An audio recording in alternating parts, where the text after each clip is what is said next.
खुदा बाप और बेटे और उल कुदस के नाम से आमीन। मेरे अजीज़ो, आइए हम खुदावंद अपने खुदा का शुक्र करें जिसने आज का ये खूबसूरत दिन हमारी ज़िंदगी में बढ़ा दिया।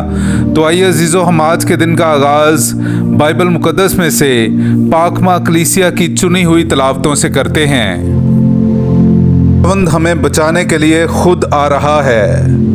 हमारे लिए आज की पहली तलावत इशाया नबी का सहीफ़ा उसका 35वां बाब पहली से 6 और फिर 10वीं आयत। बियाबान और वीराना खुशी करें, दश्त शादमान हो और फूले। वो नरगिस की तरह खिलेगा और फूलेगा और गीत गाते हुए बड़ी खुशी करेंगे। लुबनान की शौकत और किरमल और शारून की खूबी उसे दी जाएगी। तो वो खुदावंद का जलाल और हमारे खुदा की हशमत देखेंगे। ढीले हाथों को जोर दो, नातवान घुटनों को मजबूत करो। खौफजदा दिलों से कहो, जोरावर बनो और मत डरो। देख, तुम्हारा खुदा मुंतकिम होकर आता है। खुदा अजर देने वाला है। वो आएगा और तुम्हें निजात देगा। तब अंधों की आंखें बीना की जाएंगी और बहरों के कान खोले जाएंगे। तब लंगड़ा आदमी हिरन की तरह कूदेगा और गूंगे की जुबान गीत गाएगी। क्योंकि पानी बियाबान में और दरिया जंगल में फूट निकलेंगे। और जिनका खुदावंद ने फिदिया दिया वो लौटेंगे और गीत गाते हुए सहून को आएंगे और अबदी फरहत उनके सरों पर होगी। वो सुरूर और शादमानी पाएंगे और गम और नाला उनके पास से भाग जाएंगे। पाकलाम का पढ़ा और सुना जाना हम सब के लिए बाइस बरकत हो। खुदा का शुक्र हो। ए खुदावंद आ और हमें बचा। मेरे अजीज़ो, आइए हम खुदावंद अपने खुदा की हम्दो तारीफ़ करें। मैं आपके सामने पढ़ूंगा ज़बूर नंबर 146 उसकी 6 आयत से लेकर 10वीं आयत तक।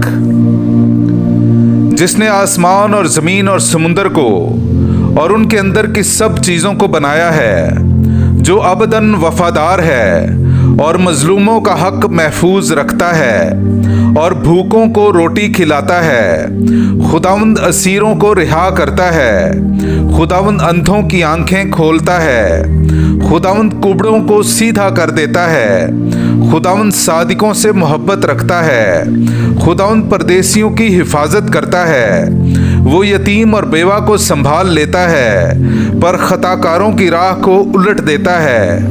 ऐ सहून, खुदावंद यानी तेरा खुदा अब्दुल अबाद तक पुश्त दर पुश्त सल्तनत करेगा। हालेलुया। पाकलाम का पढ़ा और सुना जाना हम सब के लिए बाइस बरकत हो। खुदा का शुक्र हो। बेदिल ना बनो, खुदावंद का आना नज़दीक है। मेरे अजीज़ो, आइए हम आज की दूसरी तलावत सुनते हैं। मुक़द्दस याकूब रसूल का ख़त उसका 5वां बाब 7वीं आयत से लेकर 10वीं आयत तक। इसलिए ए भाइयों, खुदावंद के आने तक सब्र करो। देखो, किसान ज़मीन के कीमती फल की उम्मीद से सब्र करता है जब तक कि पहला और पिछला मींह बरसे। सो तुम भी सब्र करो और अपने दिल को मजबूत करो, क्योंकि खुदावंद का आना नज़दीक है।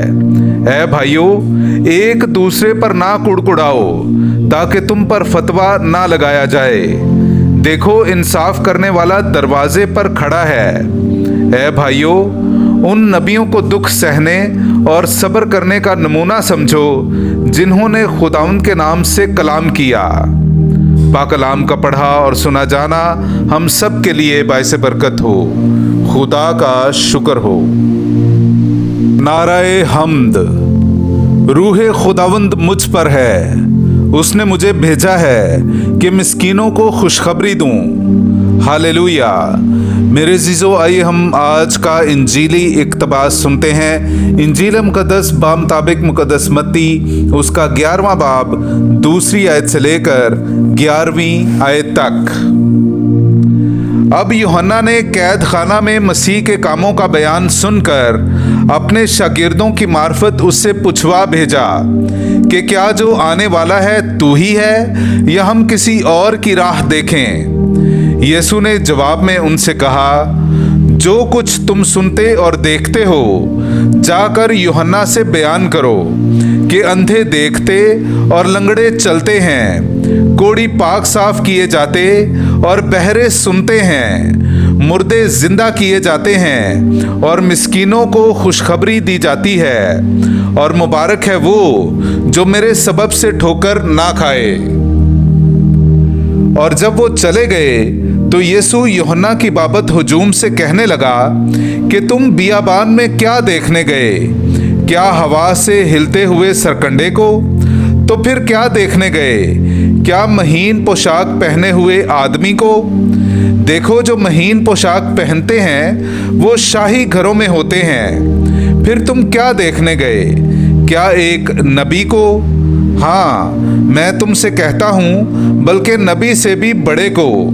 ये वही है जिसकी बाबत लिखा है कि देख, मैं अपना पैगंबर तेरे आगे भेजता हूँ, जो तेरे आगे तेरी राह तैयार करेगा। मैं तुमसे सच कहता हूँ कि जो औरतों से पैदा हुए हैं उनमें यूहन्ना इस्तबागी से बड़ा कोई जाहिर नहीं हुआ, लेकिन जो आसमान की बादशाही में छोटा है वो उससे बड़ा है। पाक कलाम का पढ़ा और सुना जाना हम सब के लिए बाइस बरकत हो। खुदा का शुक्र हो।